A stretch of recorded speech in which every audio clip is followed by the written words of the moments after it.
कुंडलिक वरदाहरी विठ्ठल श्री ज्ञानदेव पंढरीनाथ भगवान की जय. माऊली ज्ञानेश्वर महाराज की जय. शांती ब्रह्म एकनाथ महाराज की जय. जगद्गुरु तुकाराम महाराज की, सद्गुरु जोग महाराज की जय. नमामि सद्गुरुं शांतं सच्चिदानंद विग्रहं पूर्ण ब्रह्म परानंद मीशमालंदी वल्लभम्.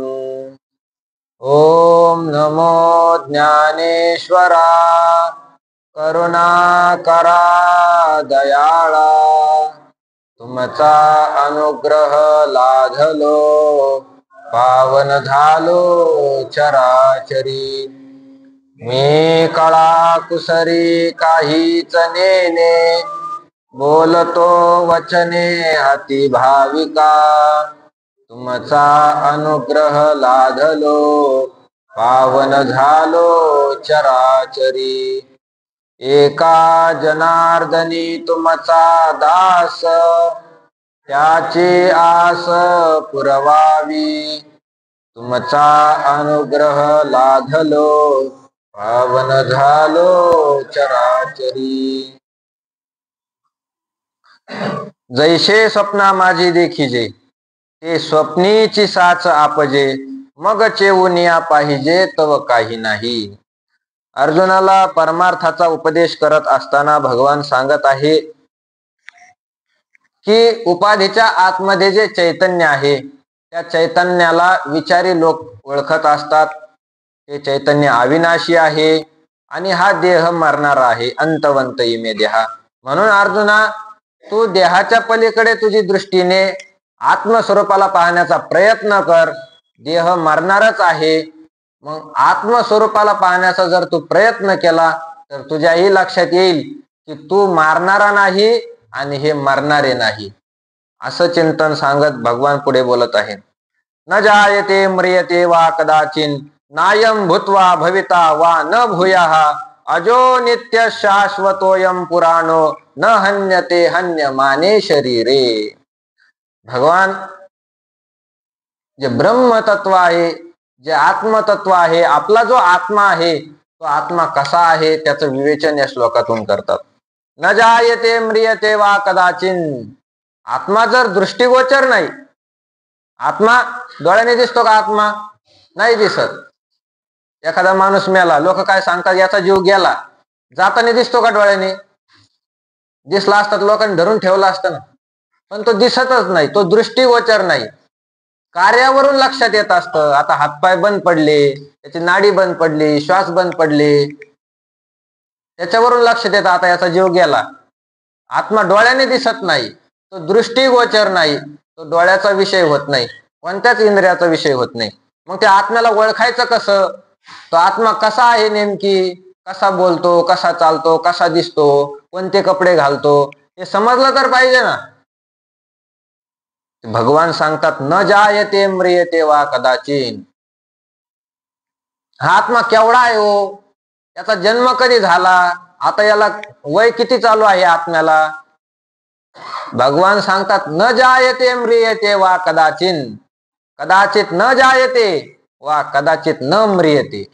आत्मा कधी जन्मतही नाही आणि आत्मा कधी मरतही नाही. आत्मा अविनाशी आहे.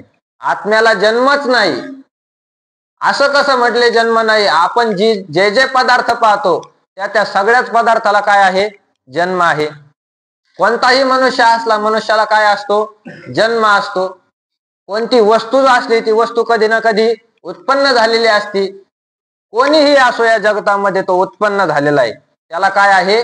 जन्म आहे. जन्म. तुम्ही सांगता आत्म्याला जन्म नाही, असा कसा आत्मा आहे? हा असाच आहे. याला वेदांत शास्त्रामध्ये अनादि म्हटलेलं आहे. अनादि. ब्रह्म अनादि आहे, माया अनादि आहे, त्यांचा संबंध अनादि आहे, जीव अनादि आहे, जगत अनादि आहे. अनादि. अनादि ज्याचा आदि कळत नाही त्याला अनादि म्हणतात.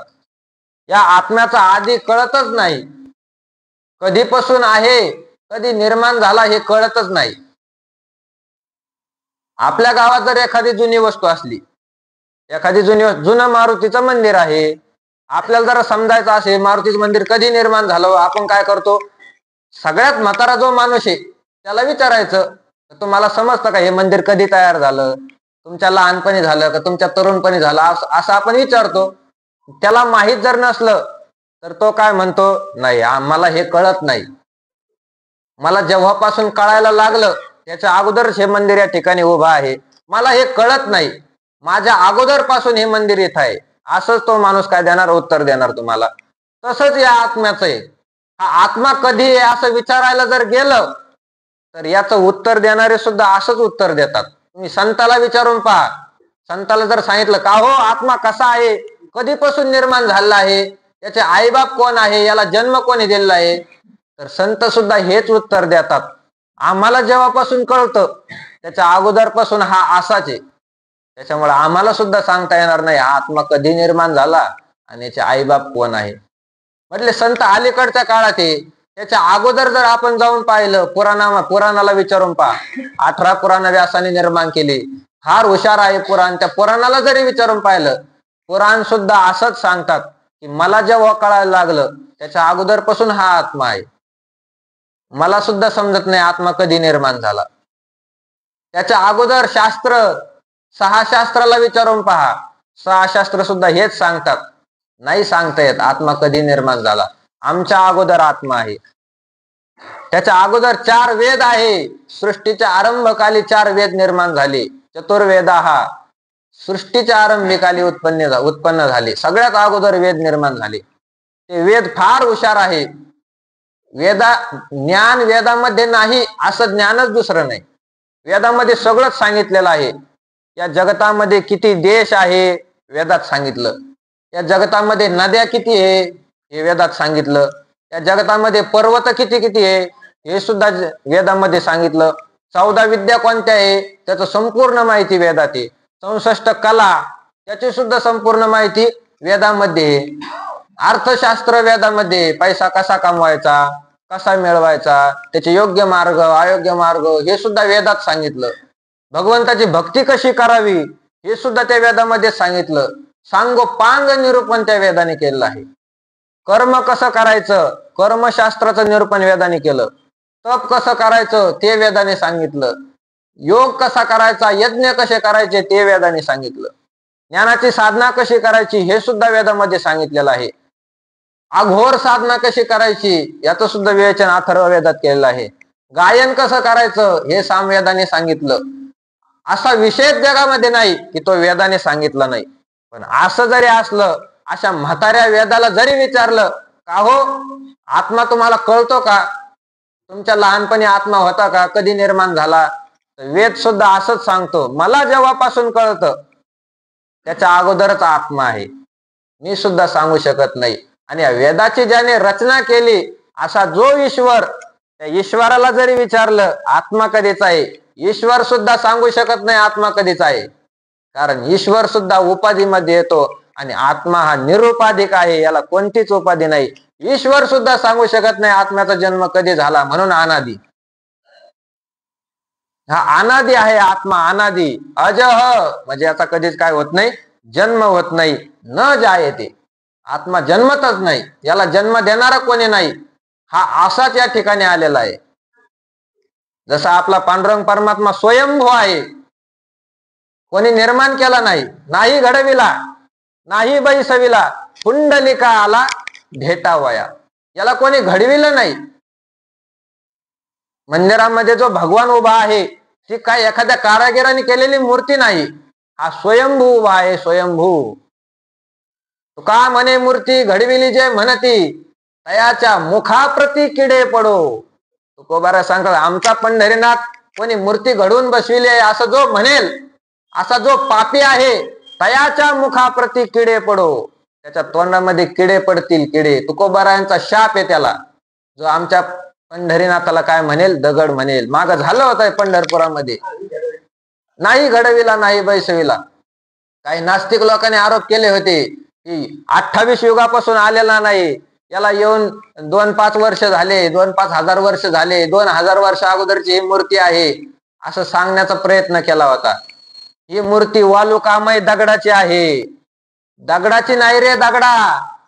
ही मूर्ती दगडाची नाही. हा स्वयंभू पंढरीनाथ आलेला आहे. स्वयंभू जेने गीता उपदेशिली ते हे विटेवरी माऊली. हा जसा स्वयंभू आहे तसाच हा आत्मा सुद्धा कसा आहे? स्वयंभू आहे. स्वयंभू हा अनादि सिद्ध आहे. या आत्म्याला कोणी निर्माण केलं नाही. याला जन्म देणारा दुसरा कोणी नाही. याने सगळ्याला जन्म दिलेला आहे. सगळ्याचा बाप आत्मा आहे. बाप याचा कोणीच बाप नाही असा आत्मा आहे. न जायते, पुढे भगवान सांगतात न म्रियते. जसा याला जन्म नाही तसा याला मृत्यू सुद्धा नाही, मरण सुद्धा नाही. का मरण नाही हो? जन्मालाच आला नाही, मरण कस काय येईल त्याला? मरण कोणाला येत असतं? ज्याचा जन्म झाला आहे त्याला मरावं लागतं. मग तो कोणीही असो, जन्माला आला म्हणजे तो मरणारच आहे. पण ज्याचा जन्मच झाला नाही त्याला मरण कशाचं? मरणाचा आणि त्याचा संबंध नाही, ज्याचा जन्म झाला नाही. म्हणून ज्याचे जन्म चुकले, ज्याचा गर्भवास चुकला, त्याचं मरण आपोआपच काय होऊन जातं?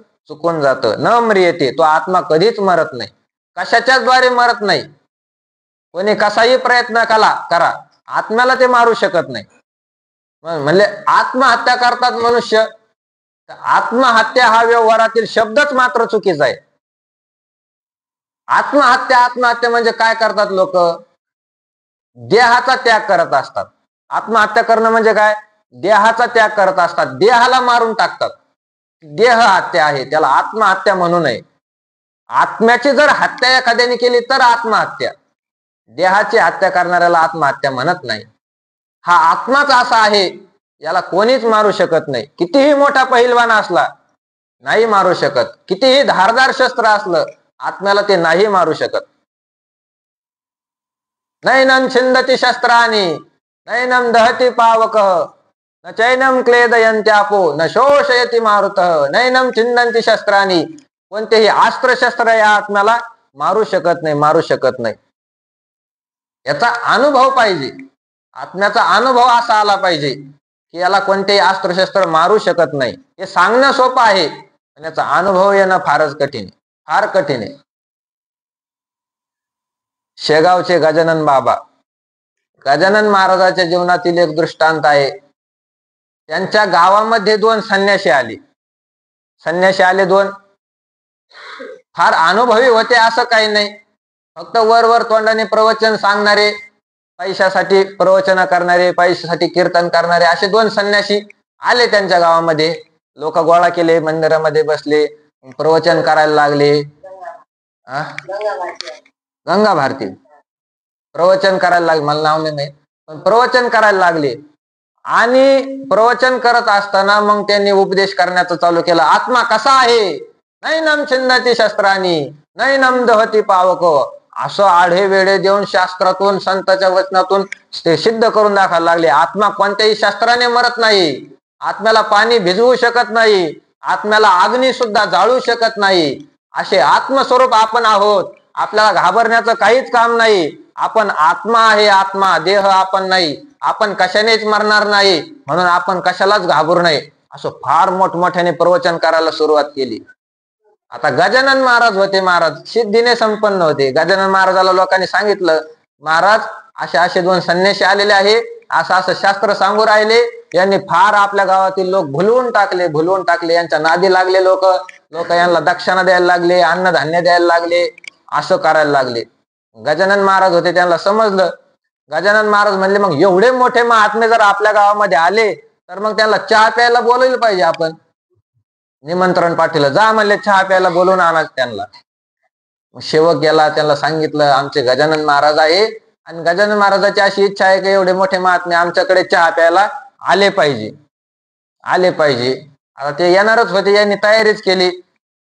गजानन महाराजांनी मोठी बाज टाकली आणि बाजेवर मध्ये बसले गजानन महाराज. मग संन्यासी महात्मे आले, त्यांचं दर्शन घेतलं, दोन्ही बाजूला संन्यासी बसविले. सांगितलं आता तुम्ही चहा करा म्हणून चहा टाकायची सांगितली. मग ते विचारायला लागले गजानन महाराज, तू कोण, कुठले, काय, असे तसे. मग सांगायला लागले, आम्ही काशीवरून आलो, आम्ही फार शास्त्र शिकलेलो आहोत, आम्ही आत्मा काय आहे, अनात्मा काय आहे याचा विचार या जगाला सांगतो, आत्मा कसा आहे हे आम्ही सांगतो. गजानन महाराज म्हणले, कसा आहे आत्मा मला तरी सांगा एकदा. म्हटले, आत्मा हा अविनाशी आहे. आत्मा म्हणजे आपणच आहोत. आपल्याला घाबरण्याचं कारण नाही. आत्मा कोणत्याही शस्त्राने मारल्या जाऊ शकत नाही. आत्मा कोणत्याही पाण्याने भिजवू शकत नाही. त्याला वारा सुकवू शकत नाही. आत्म्याला अग्नी जाळू शकत नाही. असं गजानन महाराजांनी जेव्हा ऐकलं आत्म्याला अग्नी जाळू शकत नाही, मग म्हटले आता याची परीक्षाच पावला की अनुभव सिद्ध आहे का वर बोलतो. आता सिद्धीचं योगाचं सामर्थ्य होतं. गजानन महाराजांनी त्या दोघांचे 2 हात धरले आणि आपल्या योगाच्या सामर्थ्याने त्या बाजेला आग लावली. पेटली ती बाज खालून पेटल्यानंतर संन्यासी उठून पळायला लागले. गजानन महाराजांनी 2 हात धरले. बसा म्हणले, नैनम छिंदती शस्त्रांनी नैनम दहती पावक. अरे आत्म्याला अग्नी जाळू शकत नाही, बसा खाली, तुम्ही कुठं चालली. त्याचा अनुभव असावा लागतो, वर बोलणारी नाही. असा हा आत्मा आहे. न जायते म्रियते वा कदाचित. भगवान सांगतात आत्मा कधी जन्मत नाही आणि आत्मा कधी मरत नाही. अयम भूतवा भविता वा न भूय. हा आत्मा भूतकाळातही उत्पन्न झाला नाही, वर्तमान काळातही उत्पन्न होत नाही आणि भविष्य काळामध्ये सुद्धा उत्पन्न होत नाही. भूतवा हा जर एकदा झाला तर भूय न भविता, तो परत निर्माण होतो असं काही नाही. आपलं कसं असतं, आपण एकदा निर्माण झालो परत मरतो, परत निर्माण झालो परत मरतो. उपजे ते नाशे, नाशिले ते पुनरपी दिशे. हे घटिका यंत्र जैसे परिभ्रमेगा. जसं ते घड्याळ फिरत राहतं, घड्याळाने पूर्ण 1,000 जरी मारला, 12च्या काट्यावर आला, ते थांबतं का? परत 1 2 3 4, 12 पर्यंत आला, परत 1 2 3 4. तसं आपलंय. एकदा मेला परत दुसऱ्या शरीरात, त्या शरीरातून मेला परत तिसऱ्या शरीरात, तिथून मेला परत 4थ्या शरीरात. असं आपलं भविता भूया हा चालूच आहे. आत्म्याचं तसं नाही. आत्मा परत जन्मतच नाही. हा अनादि सिद्ध आहे. अजो नित्य शाश्वतोयम पुराणो न हन्यते हन्यमाने शरीरे अजहा. त्याचा जन्म नाही. नित्य आत्मा नित्य आहे. आपण नित्य नाही, आपण अनित्य आहे. तसं आत्मा अनित्य नाही, नित्य आहे. शाश्वत अयम, हा आत्मा शाश्वत आहे, सनातन आहे. पुराणो, आत्मा जुनाट आहे, जुनाट. न हन्यमाने, हन्यमाने शरीरे हन्यमाने न हन्यते. शरीर जरी मेलं तरी त्या शरीरामधील जो आत्मा आहे तो आत्मा कशानेही मरत नाही. वेदा विनाशिनम नित्यम य एनमजमव्ययम कथम स पुरुष पार्थ कंघातयति हंतिकम. वेदा विनाशिनम, अविनाशिनम, हा आत्मा अविनाशी आहे. नित्यम, नित्य आहे. असं यह, जो मनुष्य, एनम अजम अव्ययम वेदा, या अजम म्हणजे न जन्मणाऱ्या अव्यय अशा असणाऱ्या परमात्म्याला जो जाणतो, सहपुरुष, तो पुरुष, पार्थ हे अर्जुना, कम घातयति, कथम हंतिकम, तो पुरुष कोणाला मारणार आहे आणि कोणाकडून मारला जाणार आहे अर्जुना मला सांग. जैसे स्वप्ना माझी देखिजे ते स्वप्नीची साच आपजे, मग चेवून पाहिजे तव काही नाही. जसं स्वप्न अवस्था आहे मनुष्याची, जागृत, स्वप्न आणि सुषुप्ती अशा 3 अवस्था आहे. त्यामधली जी स्वप्न अवस्था आहे, झोपल्यानंतर मनुष्याला जेव्हा स्वप्न पडतं तेव्हा स्वप्ना माझी देखिजे, स्वप्नामध्ये आपल्याला काही वस्तू पाहायला मिळतात. ते स्वप्नीची साच आपजे. ते खरं कुठपर्यंत असतो? जोपर्यंत स्वप्न आहे तोपर्यंतच ते काय आहे? स्वप्नामध्ये खरं आहे. एखादा भिकारी झोपला, त्याला स्वप्न पडलं, स्वप्नामध्ये मी राजा झालो, राजा. कुठपर्यंत तो राजा आहे? जोपर्यंत जाग येत नाही तोपर्यंतच तो राजा आहे. एकदा त्याला जाग आले तर तो पुन्हा भिकारीच आहे. स्वप्नातील वस्तू या स्वप्नामध्येच काय असतात? खऱ्या असतात. जागा झाल्यानंतर स्वप्नातलं खरं नसतं. ज्ञानदेव म्हणे, पाहता पाहिले स्वप्नीचे चैले जाईल राया. हे राजा, स्वप्नीचे चैले जाईल. स्वप्नामधलं जे आहे ते चेव आल्यानंतर, जागा झाल्यानंतर काय होईल? नष्ट होऊन जाईल, नष्ट. स्वप्नामध्येच ते काय असतं? खरं असतं. मग चेवून या पाहिजे तो काही नाही. जागृतीत आल्यानंतर जर पाहिलं तर स्वप्नामधलं काहीच आपल्याला शिल्लक राहत नाही. तैशी हे जाण माया तू भ्रमत आहासी वाया, शस्त्रे हानितली या छाया जैशी अंगी न रूपे. अर्जुना, ही माया आहे, माया. ही माया स्वप्नाप्रमाणे आहे, स्वप्नाप्रमाणे. जोपर्यंत भासते तोपर्यंत तिला अस्तित्व आहे, तोपर्यंतच ही माया खरी आहे. एकदा जर जागा झाला तर जसं स्वप्न नष्ट होतं तसं मनुष्य जागा झाल्यानंतर माया सुद्धा काय होऊन जाते, नष्ट होऊन जाते. तैशी हे जाण माया, ही माया स्वप्नाप्रमाणे आहे, स्वप्नाप्रमाणे. मनुष्य स्वप्नात असताना स्वप्नाशी तद्रूप होत असतो, तद्रूप. एखाद्या वेळेस आपल्याला येतो अनुभव, आपण जर झोपलेला असलो, बाजूला जर एखादा झोपलेला असला तर झोपेत आपण जागे असताना फक्त त्याच्याकडे लक्ष देत राहायचं. एखाद्या वेळेस मनुष्य डचाकल्यासारखं करतो, झोपेतच डचाकल्यासारखं करतो. झोपेत कोणी बराळतात, कोणी आरडत, हे कशाचं आहे? झोपल्यानंतर त्या स्वप्नामध्ये गेल्यावर मनुष्य तद्रूप होत असतो. स्वप्नामध्ये एखाद्याने वाघ पाहिला तर स्वप्नामध्ये तो काय करतो? घाबरत असतो, घाबरतो आपण. स्वप्नात जर एखाद्याने साप पाहिला तर स्वप्नात काय करतो मनुष्य? घाबरून जातो, स्वप्नाशी तद्रूप असतो. तशी ही माया आहे, माया. जोपर्यंत ती आपल्याला दिसते तोपर्यंत आपण तिच्याशी तद्रूप आहे, तद्रूप. ती लक्षात सुद्धा येऊ देत नाही की परमार्थ म्हणून काहीतरी मार्ग आहे, या मायातून सुटण्याचा उपाय आहे, ते उपाय आपण केला पाहिजे, हे जी माया कळू सुद्धा देत नाही. फारच बलवान आहे माया, फारच बलवान. हिचा प्रभाव सगळ्याच मनुष्यावर आहे, सगळ्याच मनुष्यावर. हिच्या प्रभावातून कोणीच सुटत नाही. चांगल्या चांगल्याला या मायेने नागवलंय, नागवलं. कोणीही असो, लहान मुलगा जरी असला तिच्या डोक्यावर माया बसलेलीच आहे. तरुण असला त्याच्या डोक्यावर माया बसलेली आहे. म्हातारा जरी असला त्याच्या डोक्यावर माया बसलेली आहे. पुरुषाच्या डोक्यावर माया आहे, स्त्रियाच्या डोक्यावर सुद्धा माया बसलेली आहे. सुरत्याच्या डोक्यावर माया आहे, वक्त्याच्या डोक्यावर सुद्धा माया बसलेली आहे. कोणीही असो या जगतामध्ये सगळ्याच्या डोक्यावर माया बसलेली आहे आणि ती आपल्या आभासाने सगळ्या जगताला खेळवत आहे, खेळवत आहे. फारच बलवान माया आहे, कोणालाच सोडलं नाही या मायेने. अर्जुनाला भगवान सांगा तैशी हे जाण माया. पण अर्जुना, ही माया स्वप्नाप्रमाणे आहे, तू जाण. जागृत झाल्यानंतर एकदा स्वप्नातलं काहीच राहत नाही. तसं मनुष्याला एकदा ब्रह्माची जागृती झाली, आत्मस्वरूपाची जागृती झाली, मी कोण आहे हे जर एकदा ओळखलं तर ही माया स्वप्नाप्रमाणेच आहे. मग ही माया स्वप्नाप्रमाणे आहे, मग ती माया आपल्याला काहीच करू शकत नाही. तू भ्रमत शिवाया. पण अर्जुना, या मायेने तू भ्रमिष्ट झालेला आहे. शस्त्रे हानितलिया छाया जैशी अंगी न रूपे. कशी आहे माया अर्जुना? सावलीप्रमाणे आहे, सावलीप्रमाणे. मला सांगा, आपली सावली पडली, एखाद्याने तलवार घेतली मोठी आणि त्या सावलीचे तुकडे तुकडे केले, आपल्याला काही होतं का? सावलीला किती मारल्यानंतर मनुष्याला काय होतं? काहीच फरक पडत नाही. तसं ही माया सावली सारखी आहे, सावली सारखी, सावली सारखी. देह ही माया आहे, माया, आणि आपण आत्मा आहे. देहाला कितीही जरी मारलं तरी आपलं जे आत्मस्वरूप आहे त्याच्यामध्ये काहीच बिघाड होत नाही. म्हणून ही माया सावली सारखी आहे. माया तेची ब्रह्म, ब्रह्म तेची माया, अंग आणि छाया जया परी. ते सुद्धा तुकोबाराने या मायेला सावली म्हटलेलं आहे, सावली. अंग आणि छाया जया परी. जसं आपला अंग आणि अंगाची सावली, तसं परब्रह्म आहे आणि त्याची सावली म्हणजे ही काय आहे? माया आहे, माया.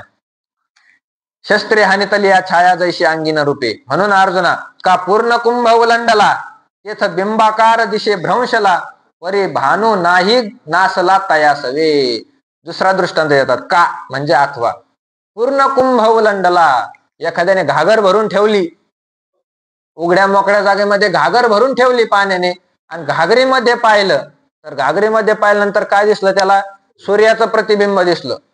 वरून सूर्य होता, मोकळं होतं, आणि घागरीमध्ये सूर्याचं प्रतिबिंब पडलं. त्याने घागरीत पाहिलं तर घागरीमध्ये काय दिसलं? सूर्याचं प्रतिबिंब दिसलं. मग म्हणायला लागला, अरे सूर्य माझ्या घागरीत सापडला, सूर्य माझ्या घागरीत सापडला, आता मी रात्री सुद्धा प्रकाश देऊ शकतो, कारण सूर्य माझ्या घागरीत सापडलेला आहे. असं त्याने पाहिलं. शेजारचा माणूस आला, त्याने पाहिलं, अरे सूर्य, सूर्य तुझ्या घागरीत आला, माझ्याकडे कसं काय सूर्य नाही? लोकांचं असं असतं, आपल्याकडे नसलं तरी चालतं लोकाला, पण ते दुसऱ्याकडे नसलं पाहिजे. लोकांचा स्वभावच असा आहे, आपल्याकडे नाही ना, काही हरकत नाही, पण त्याच्याकडे कसं काय आलं, असा स्वभाव असतो. मग तो म्हटला, माझ्या घागरीत सूर्य नाही, तुझ्या घागरीत कसं काय आला? त्याने घागरच दिली टाकून, पालथी केली, आणि मग त्या घागरीतलं सगळं पाणी गेलं. मग ते लागला बॉम्बला, अरे मला सूर्य सापडला होता, सूर्य आता मरून गेला, सूर्य सापडला होता, सूर्य आता मरून गेला. आता किती बॉम्ब आल्यानंतर सूर्य मरणार आहे? तो सूर्य आहे का? ती सूर्याची फक्त काय आहे? सावली, सावली. तो खरा सूर्य नाही. ज्ञानोबा सांगतात का पूर्ण कुंभ उलंडला, पूर्ण भरलेला तो कुंभ, ती घागर उलंडला, टाकून दिली, पालथी झाली. काय झालं? ते तर बिंबाकार दिशे भ्रंशला, ते सूर्याचं जे बिंब दिसलं होतं ते भ्रंशला दिशे, नष्ट झाल्यासारखं दिसतं, पण ते खरं नष्ट होतं का? नाही होत. परी भानू नाही नासला तया सवे, त्याच्या संगतीना भानू म्हणजे सूर्य कधीच नष्ट होत नाही. ना तरी मठी आकाश जैसे, मठाकृती अवतरले असे, तो भंगलिया अपैशे स्वरूपाची. दुसरा दृष्टांत देतात. ना तरी अथवा मठी आकाश जैसे, मठामध्ये आकाश आलं. आकाश म्हणजे पोकळी, मोकळ्या जागेला काय म्हणतात? आकाश म्हणतात. मठामध्ये मोकळी जागा नाही का? इथं मोकळी जागा आहे. मग आकाश मठामध्ये आलं, मठाच्या आकाराचं आकाश झालं. मठी आकाश जैसे, मठाकृती अवतरले असे, तो भंगलिया अपैशे स्वरूपाची. आता हा मठ आहे, मठ जर एखाद्याने मोडून टाकला, पाडून टाकला, ते आकाश कुठं जाणार आहे? आपल्या स्वरूपामध्ये जाणार आहे. आपल्या स्वरूपा महाआकाशामध्ये ते जाणार आहे. आकाश, मठामधलं आकाश.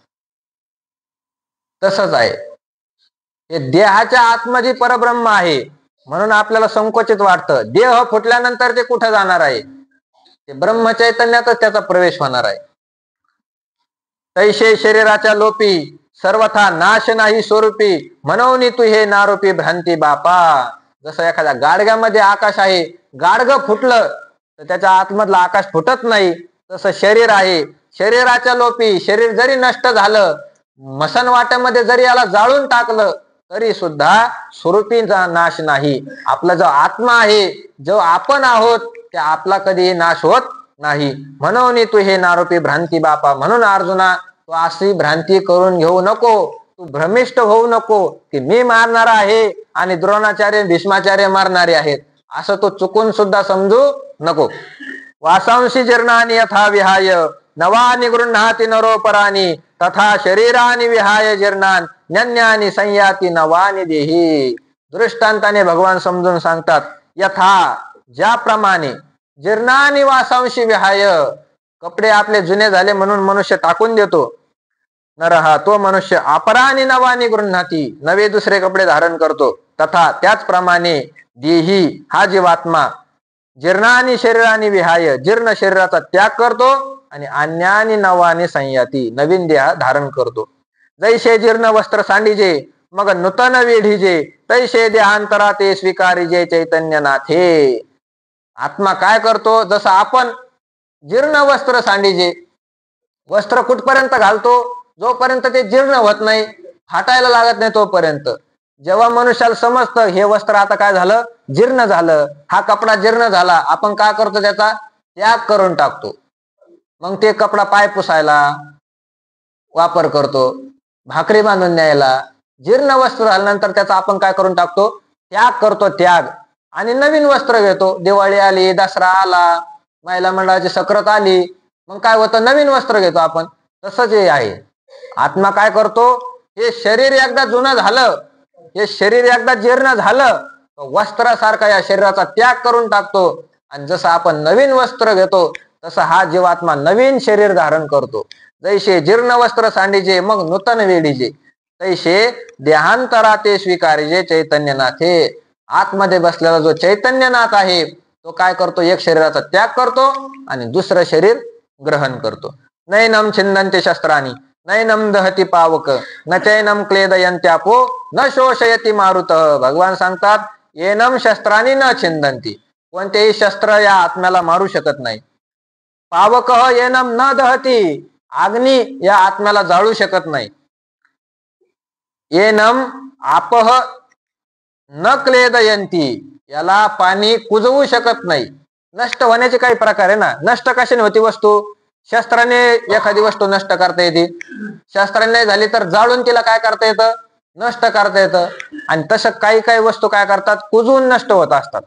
मातीमध्ये एखादी वस्तू अनेक दिवस राहिली तर ती काय होती? मातीने कुजून जाते, पाण्याने कुजून जाते. ती मातीमध्ये जेव्हा पाणी असतं, वल्या मातीने ती वस्तू कुजून जाते आणि मग ती काय होत असते? नष्ट होत असते. तसं आपह न क्लेदयंती, पाणी याला कुजवू शकत नाही.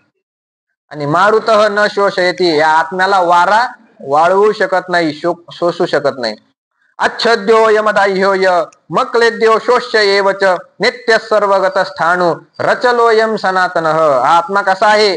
अच्छेद्य, याचा छेद करता येत नाही. अयम अदाह्य, हा जळणारा नाही. अयम अक्लेद्य, आत्मा कुजणारा नाही. अशोष्य एवच, आत्मा वाळणारा नाही. नित्य, हा आत्मा नित्य आहे. सर्वगत, सगळीकडे भरलेला आहे. स्थाणु, स्थिर आहे. अचल, कुठेही न जाणारा. अयम सनातन, हा आत्मा जुनाट आहे. हा अनादि नित्य सिद्ध निरुपाधी विशुद्ध म्हणून शस्त्राधिकी छेद न घडे या. का याला शस्त्राने मारता येत नाही? कारण हा अनादि आहे. उत्पन्न कधी झाला हे सांगता येत नाही. नित्य सिद्ध, उत्पन्न झाला हे सांगता येत नाही, पण असाच कायमचा कसा आहे? सिद्ध आहे, कधीच मरत नाही.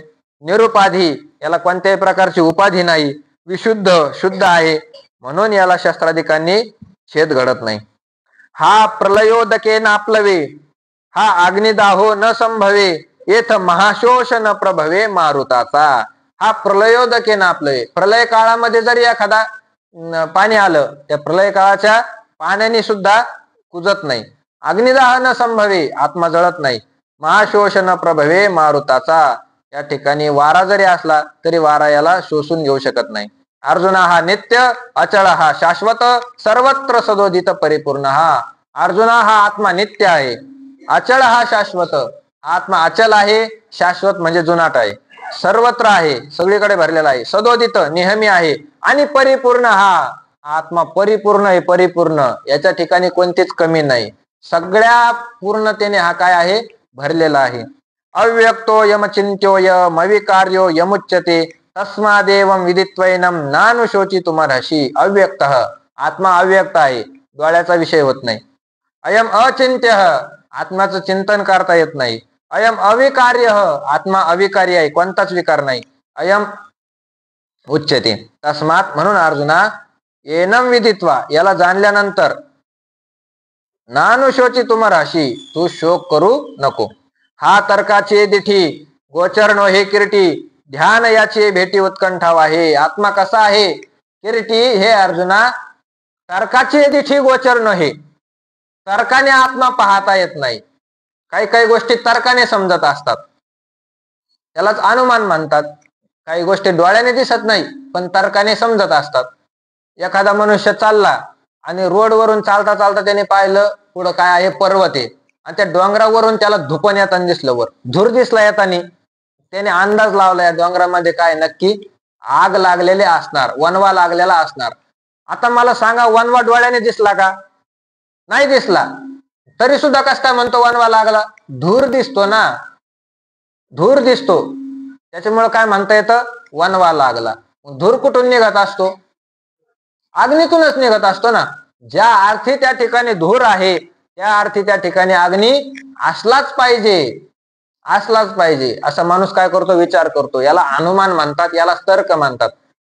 ज्या वस्तू डोळ्याने दिसत नाही अशाही काही वस्तू तर्काने काय करता येतात? जाणता येतात, जाणता येतात. एक बाई येत होती, ती बाई येत असताना एका माणसाने तिच्या गळ्यामध्ये काय पाहिलं? मंगळसूत्र पाहिलं. आणि त्या माणसाने सांगितलं, का हो, तुमचे मालक नाही आले तुमच्या सोबत? मालक नाही आले तुमच्या सोबत? आता हिला मालक आहे, हिचं लग्न झालेलं आहे, हिला कोणीतरी नवरा आहे, याने कसं जाणलं? ती तर एकटीच आली, तिच्यासोबत तिचा नवरा येताना दिसला नाही, तरी पण हा काय म्हणतो तुमचा मालक कस का नाही आला? तर तिला मालक आहे हे कशावरून जाणलं? हे अनुमानाने जाणलं. ज्या अर्थी हिच्या गळ्यामध्ये मंगळसूत्र आहे त्या अर्थी हिला कोणीतरी मालक असला पाहिजे. ज्या अर्थी हिच्या कपाळावर कुंकू दिसत आहे त्या अर्थी हिला कोणीतरी मालक असला पाहिजे. हे तर्काने ज्ञान झालं म्हणायचं याला. जरी डोळ्याने दिसत नसलं तरी सुद्धा वस्तूचं ज्ञान कशाने होत असतं? तर्काने होत असतं, तर्काने. तसं तर्काची दिठी गोचर नाही, तसं आत्मा डोळ्याने तर दिसतच नाही, पण तर्काने सुद्धा आत्म्याला पाहता येत नाही. अनुमान सुद्धा आत्म्याचं लावू शकत नाही. आत्मा असा आहे. ध्यान याची भेटी उत्कंठाव आहे. ध्यान, आत्म्याचं ध्यान करता येत नाही. ते ध्यानच आत्म्याचं काय करतं? भेटीची इच्छा करतं. मला आत्म्याची भेट व्हावी असं ध्यान काय करतं? इच्छा करतं. हा सदा दुर्लभ म्हणा आपण हे साधना निश्चय महा अर्जुना पुरुषोत्तम. हा सदा दुर्लभ म्हणा. मनाला तर हा दुर्लभच आहे. मन ह्या आत्म्यापर्यंत तर जातच नाही. मनाची नखी न लगे जेथ बुद्धीची दृष्टी न रिगे ते इंद्रिया किर जोगे काही होईल. ज्ञानोबराय म्हणतात याच्या ठिकाणी मनाची नखी न लगे. मन ह्या आत्म्यापर्यंत पोहोचूच शकत नाही. मन आपलं मनाचे तोंड बाहेर आहे. मन बाहेरच्या विषयाकडे धाव घेतं. इथून सुख मिळन आपल्याला, तिथून सुख मिळन, तिथून सुख मिळन, असं मन बाहेर धाव घेतं. पण सुख तर आत्म्याच्या ठिकाणी आहे आणि मन तिकडे जातच नाही. मनाची नखी न लगे जेथं बुद्धीची दृष्टी न रिगे. बुद्धीने सुद्धा आत्मा कसा आहे जाणता येत नाही. तिथं इंद्रिया किरजोगे काय होईल. ज्ञानोबा आश्चर्य करून सांगतात जर मनाला आणि बुद्धीलाच हे कळत नाही तर इंद्रियाला कुठून कळणार आहे. म्हणून सदा दुर्लभ म्हणा. आपण हे साधना कोणत्याही साधनाने हा आत्मा आकळला जात नाही. मी ही साधना करेन, ती साधना करेन, मग मला आत्मा दिसेल, असंही कोणतं साधन या जगामध्ये नाही. निश्चिम हा अर्जुना पुरुषोत्तम. अर्जुना हा निश्चिम आहे, याला कोणतीही सीमा नाही, अमर्यादित आहे. पुरुषोत्तम हा आत्मा उत्तम पुरुष आहे. उत्तम पुरुषस्त्वन्य परमात्मे तुदावृत यो लोकत्रयमा विश्व बिभर्त्यवे ईश्वर. हा असा आत्मा आहे. द्वाविमो पुरुषौ लोके क्षरश्च अक्षर एवच क्षर सर्वानी भूतानी कुटस्थोक्षर उच्यते. अर्जुना या जगतामध्ये दोन पुरुष आहे. दोन पुरुष, एक क्षर पुरुष आहे, दुसरा अक्षर पुरुष आहे. क्षर अक्षर म्हणजे काय. क्षर सर्वानी भूतानी सगळे भूत प्राणी मात्र पंचमहाभूत त्याच्यापासून उत्पन्न झालेले हे जगत हे सगळं काय आहे क्षर पुरुष आहे. आणि कुटस्थ अक्षर उच्यते. आणि कुटस्थ आत्मा जो आहे त्याला अक्षर पुरुष म्हणतात. आणि या दोहीहून जो वेगळा आहे त्याला उत्तम पुरुष म्हणतात. अर्जुना हा आत्मा पुरुषोत्तम उत्तम पुरुष आहे. हा गुणत्रयातीत, हा गुणत्रय रहित, अनादि अविकृत, व्यक्तिशी अतीत सर्व रूप. कसा आहे आत्मा. गुणत्रय रहित. आत्म्याच्या ठिकाणी तिन्ही गुण नाही. मायेचे 3 गुण सांगितले असतात. सत्वगुण आहे, रजगुण आहे आणि तमोगुण आहे. प्रत्येक मनुष्यामध्ये 3 गुण असतात. कोणताही मनुष्य असो तो मनुष्यामध्ये सत्वगुण, रजोगुण आणि तमोगुण 3ही गुण असतात. पण कधी कधी काय होतं एखाद्यामध्ये सत्वगुण जास्त असतो, रजोगुण तमोगुण थोडे कमी असतात. एखाद्या माणसामध्ये रजोगुण जास्त असतो, सत्वगुण आणि तमोगुण कमी असतात. एखाद्या माणसामध्ये तमोगुण जास्त असतो, सत्वगुण आणि रजोगुण कमी असतात. पण 3ही गुण मनुष्यामध्ये असतातच. आधिक्याने एखादा गुण जास्त असतो. एखादा मनुष्य भजन करायला लागला, कीर्तन करायला लागला, भगवंताचं नामस्मरण करायला लागला, ब्रह्ममुहूर्तावर उठायला लागला, स्नान संध्या करायला लागला, वैष्णवासारखे द्वादश तिलक करायला लागला, ऊर्ध्वपुंड्र लावायला लागला, त्याने गळ्यात माळ घातली, कोंबड्या खायचं सोडून दिलं, दारू प्यायचं त्याने सोडून दिला, आता टरबूज खायचे सोडून दिले, गाजरं खायचे सोडून दिले, मुळा खायचा सोडून दिला, वांगे खायचे त्याने सोडून दिले, असा शुद्ध निक्या वारकऱ्यासारखा एखादा राहायला लागला तर लोक काय म्हणतात सत्वगुणी मनुष्य. हा काय आहे सत्वगुणी मनुष्य आहे, सत्वगुणी. आणि एखादा फार राजसासारखा राहायला लागला, त्याला मिठाशिवाय अन्न चालत नाही, त्याला एका पदार्थामध्ये भूक भागत नाही, खाण्यासाठी अनेक पदार्थ लागतात, मग भजे, कुरडई, पापड अशी चवदार पदार्थ ज्याला खायला लागतात, ज्याला अंगावर घालण्यासाठी सुंदर वस्त्र लागतात कडक कापडाचे, असा एखादा मनुष्य असेल तर त्याला लोक काय म्हणतात रजोगुणी आहे, रजोगुणी. आणि तमोगुणी मनुष्याचं तर पाहायचंच काम नाही, त्याला फक्त तमोगुणाचा आहार खायला आवडतो. मांस भक्षण करणार, दारू पिणार, हे तमोगुणी लोकांचं लक्षण आहे. प्रत्येक मनुष्यामध्ये 3 असतात, पण एखाद्याचा एखादा गुण वाढलेला असतो आणि जो गुण वाढलेला असतो त्या गुणाने युक्त त्या मनुष्याला म्हटलं जातं. पण हा आत्मा असा आहे गुणत्रय रहित. याच्या ठिकाणी सत्वगुणही नाही, याच्या ठिकाणी रजोगुणही नाही आणि याच्या ठिकाणी तमोगुण सुद्धा नाही. कोणताच गुण आत्म्याच्या ठिकाणी नाही. गुणत्रय रहित, गुणाने रहित आहे. अनादि अविकृत, आत्मा अनादि आहे, अविकृत, कोणताच विकार याच्या ठिकाणी नाही. हा जन्मत सुद्धा नाही, मरत सुद्धा नाही, याला कोणता रोग सुद्धा होत नाही आत्म्याला. आत्मा वाढतही नाही, आत्म्याचं शरीरही क्षीण होत नाही, कोणताच रोग याच्या ठिकाणी नाही, विकार नाही याच्या ठिकाणी. व्यक्तिशी अतीत सर्व रूप, हा सर्व रूप सगळ्याचा आत्मा आहे आणि व्यक्तिशी अतीत, व्यक्ताच्या पलीकडचा आहे, अव्यक्त दशेतला आहे. अर्जुना ऐसा जाणावा सकळात्मक देखावा, मग सहजे शोक आगवा हरेल तुझा. हे अर्जुना तू या आत्म्याला अशा प्रमाणे जाण सकारात्मक देखावा, हा आत्मा सगळ्याचा आत्मा आहे अशा प्रकारे तू जाण, मग सहज शोक आगवा हरेल तुझा. मग तुझ्या ठिकाणी जो शोक आहे तो तुझा शोक नष्ट होऊन जाईल, असं परमार्थाचं निरूपण भगवान करतात. अथ चैनम नित्य जातम नित्यम वा मन्यशे मृतम तथापि त्वम महाबाहो नैनम शोची तुमरशी. आता भगवंतांनी विषय बदलायला सुरुवात केली. भगवान म्हणाले आता हे फारच कठीण विषय होता, कळत नाही. आता मी तुला सोपं सांगतो अर्जुना. अथ चैनम, आता जर नित्य जातम नित्यम वा मृतम मन्यसे, तू याला जर नित्य जन्मारा मानत असशील किंवा मेलेला मानस असशील, नित्य जन्मणारा आणि नित्य मरणारा असा जर तू याला मानत असशील, तथापि तो महाभाव, तरी सुद्धा हे अर्जुना येनम शोचितुम न अर्हसी, तरी सुद्धा तू शोक करण्यास योग्य नाही. अथवा ऐसा नेनशी, तू अंतवंतची मानिशी, तरी शोचू न पवशी पंडुकुमारा. हे पंडुकुमारा, पंडू राजाच्या मुला अर्जुना, अथवा ऐसा नेनशी, तुला जर हा आत्मा असा कळत नसेल, कसा कळत नसेल, हा सगळ्याचा आत्मा आहे, याच्या ठिकाणी कोणते गुण नाही, हे तर्काने कळत नाही, अशा प्रकारे जर तुझी बुद्धी याला जाणत नसेल, तर तुला सोपं सांगतो, तू अंतवंतची मानशी, तू जरी या आत्म्याला मरणारा असं मानत असशील, आत्मा मरणारा नाही असं तुला कळत नसेल, आणि तू हा आत्मा आपल्यासारखाच मरतो, आपल्यासारखाच जन्मतो असं जरी तू मानत असला, तरी सुद्धा मी तुला सोपं सांगतो, तरी शोचून पौशी पंडुकुमारा, तरी सुद्धा तुला शोक करणं योग्य नाही. कसं योग्य नाही? जे आदि स्थिती अंत हा निरंतर असे नित्य, जैसा प्रवाह अनुश्युत गंगाजळाचा. गंगाजळाचा प्रवाह जसा चालतच राहतो, गंगा एकदा समुद्राला मिळाली मग ती परत मागे फिरते का? नाही. एकदा समुद्राला मिळाली तरी सुद्धा ती पाठीमागून मिळतच राहते. प्रवाह अनुश्युत गंगाजळाचा, गंगाजळाचा प्रवाह कधीच खंडत नाही, कायम चालू राहतो.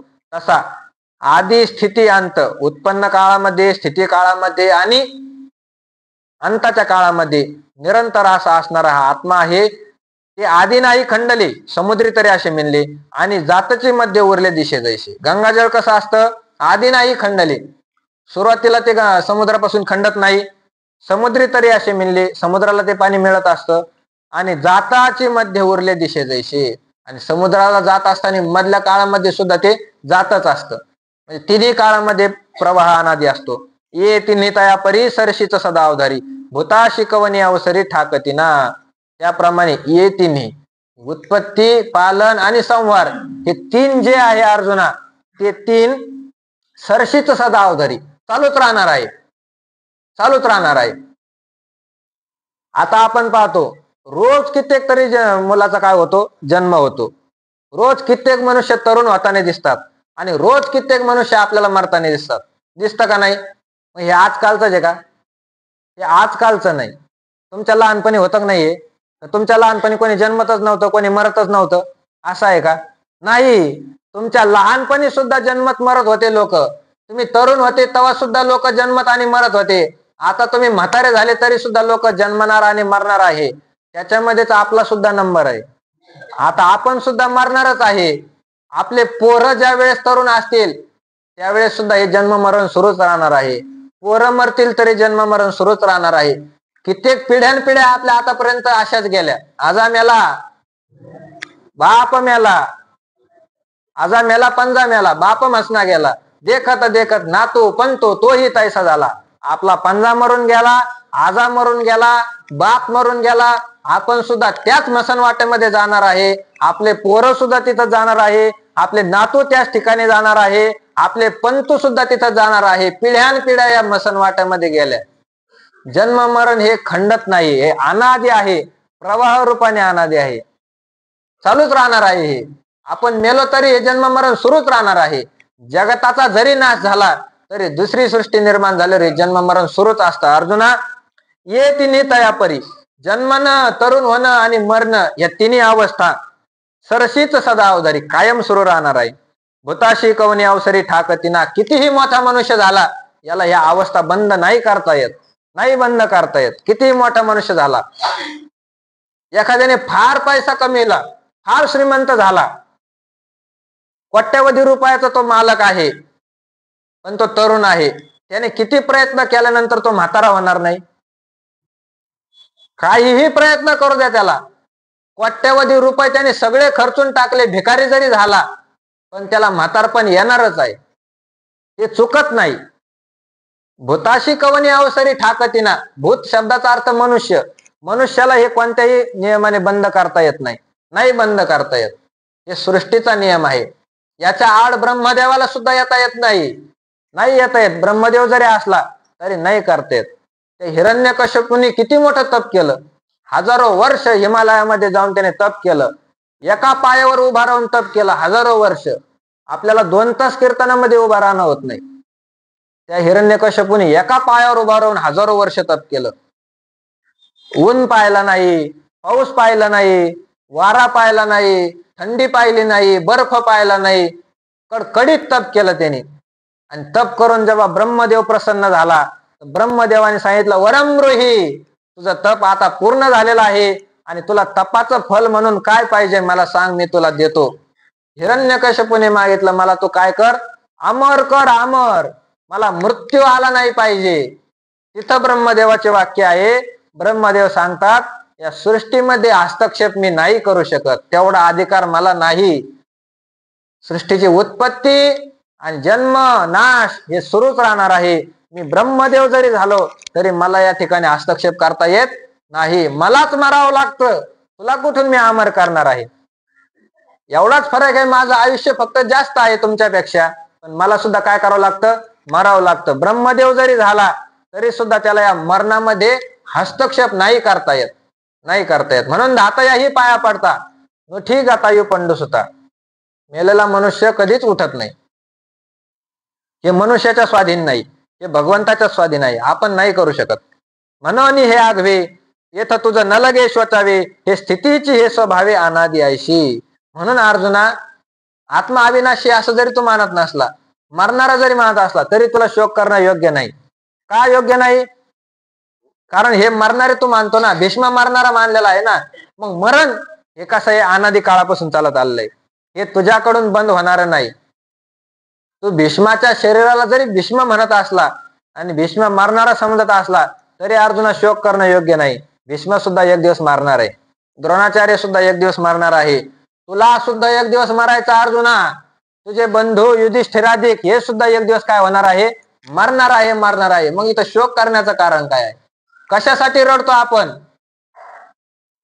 आपल्या घरातला जरी एखादा मेला, आपण काय करतो, शोक करतो, रडत असतो आपण. किती मनुष्य रडल्यानंतर आता तो उठणार आहे? नाही उठू शकत. तुम्ही कितीही रडा, मेला काय एकदा तो मनुष्य नाही उठू शकत. त्याची बायको रडली तरी सुद्धा तो नाही उठत. त्याचा मुलगा जरी रडला तरी सुद्धा तो उठू शकत नाही. सासरला गेलेली त्याची मुलगी जरी वापस आली, गाडीमधून ती तिकडून जरी मोठमोठ्याने रडत आली, बाबा एकदा माझ्याकडे पहा ना तुम्ही, एकदा मला तुम्ही बोला, नाही उठू शकत आता तो, नाही उठू शकत. म्हणून शोक करून फायदा नाही. शोक करणं काय नाही, योग्य नाही. मेल्यावर त्याच्यासाठी शोक करण्यापेक्षा तो जेव्हा जिवंत असतो तेव्हा त्याच्यासाठी काय करावा, शोक करावा. एवढा मोठा मनुष्याचा देह मिळाला, या मनुष्य देहामधून साधना केल्यानंतर नराचा नारायण होऊ शकतो मनुष्य. येण्याची शरीरे शरीरा येणे सरे, किंबहुना येर झारे चिरा पडे. ज्ञानोबा सांगतात, हे एकच शरीर एकमेव असं आहे. या शरीरामध्ये जर साधना केली तर जन्म मरण्याचा आपण काय करू शकतो, नाश करू शकतो. इतर शरीरामध्ये नाही करू शकत.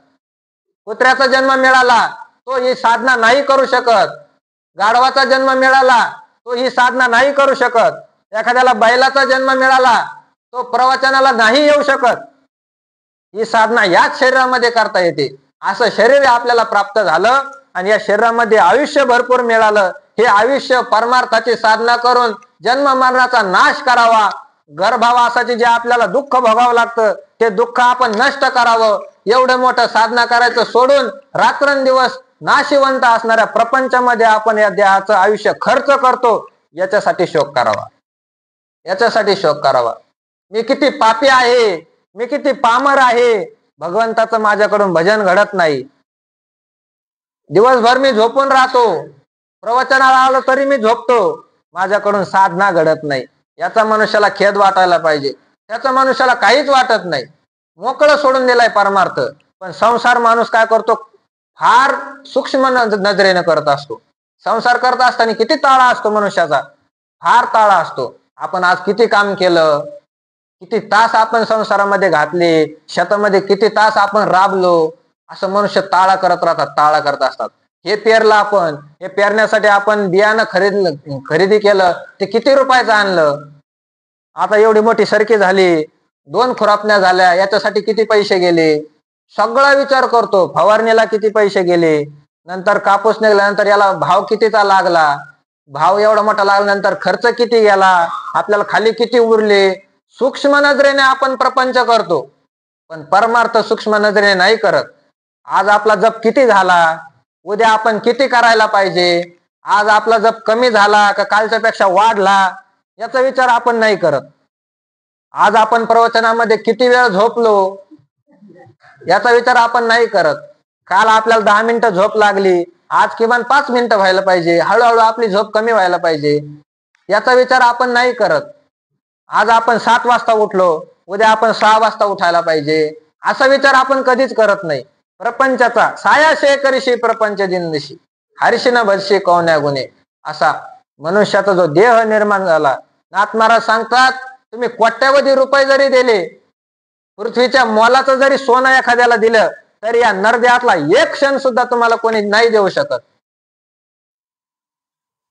नरदेहीचा एक क्षण न मिळे कोटी देता सुवर्ण, नाही मिळू शकत. एवढा मोठा देह तुम्हाला भगवंताने फुकट दिला, काहीच घेतलं नाही तुमच्याकडून. ज्याने हा जीव दिला दान, दान म्हणून दिलेला आहे, मोबदला म्हणून नाही. त्याने काही वशिला नाही लावला तुमच्याकडे, मला एवढे एवढे द्या मी तुम्हाला हा नरदेह देतो. फुकट दान म्हणून दिलेला आहे, फुकट. तरी सुद्धा त्याचा आपण चिंतन करत नाही. याचा आपल्याला शोक वाटावा. शोक मेल्यानंतर रडून काय फायदा आहे, तो आता मेला, आता रडून फायदा नाही. जेव्हा जिवंत असतो तेव्हा त्याला परमार्थाची साधना करायला लावा. जर तुम्ही खरंच त्याचे नातेवाईक आहात, जर खरंच तुम्हाला त्याचं हित व्हावं असं वाटतं, तर तो जोपर्यंत जिवंत आहे तोपर्यंतच त्याला परमार्थाला लावा. तोपर्यंत त्याला गळ्यात माळ घालायची सांगा, घालीत नसेल तर त्याला मग कमरात लात घालून घालायचं सांगा. त्याचं हित होत असेल तर त्याला मारल्यानंतर तुम्हाला पाप नाही लागणार.